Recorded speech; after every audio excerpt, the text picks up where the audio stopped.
വീട്ടുപറമ്പിൽ നിർത്തിയിട്ട ബൈക്ക് കവർച്ച ചെയ്ത കേസിൽ 2 പ്രതികളെ ബദിയടുക്ക പോലീസ് അറസ്റ്റ് ചെയ്തു.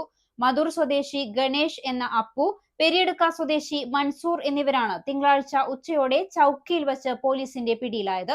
പ്രദേശത്തെ സിസിടിവി ദൃശ്യങ്ങൾ കേന്ദ്രീകരിച്ച് പോലീസ് നടത്തിയ ഊർജിതമായ അന്വേഷണത്തിനൊടുവിലാണ് പ്രതികൾ വലയിലായത്. 40 വർഷമായി നിങ്ങളുടെ ജീവിതത്തിന്റെ പുതുതാളം. Bindu jewellery. It's a promise of life time.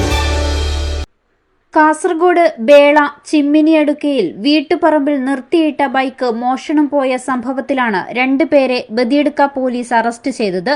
Madhur Patla കൊല്യ ഹൌസിലെ ഗണേഷ്, പെരിയടുക്ക മൻസൂർ ഹൌസിലെ മൻസൂർ എന്നിവരാണ് പിടിയിലായത്. തിങ്കളാഴ്ച ഉച്ചയോടെ ചൌക്കിയിൽ വെച്ചാണ് ഇൻസ്പെക്ടർ RP അനൂപ് കൃഷ്ണയുടെ നേതൃത്വത്തിലുള്ള സംഘം പ്രതികളെ കസ്റ്റഡിയിലെടുത്തത്. ഈ മാസം 8-ന് രാത്രിയാണ് ചിമ്മിനിയടുക്കയിലെ CH പ്രണയിയുടെ പിതാവിന്റെ ഉടമസ്ഥതയിലുള്ള ബൈക്ക് വീട്ടുപറമ്പിൽ നിന്ന് കവർച്ച ചെയ്യപ്പെട്ടത്. പരാതിയെ തുടർന്ന് പോലീസ് പ്രദേശത്തെ നിരവധി CCTV ദൃശ്യങ്ങൾ കേന്ദ്രീകരിച്ച് ഊർജിതമായ അന്വേഷണം നടത്തിവരികയായിരുന്നു. ASI Prasad, senior civil police officer Gokul, CPO Sreenesh എന്നിവരും പ്രതികളെ പിടികൂടിയ അന്വേഷണ സംഘത്തിലുണ്ടായിരുന്നു. News 14 live, Kasaragod.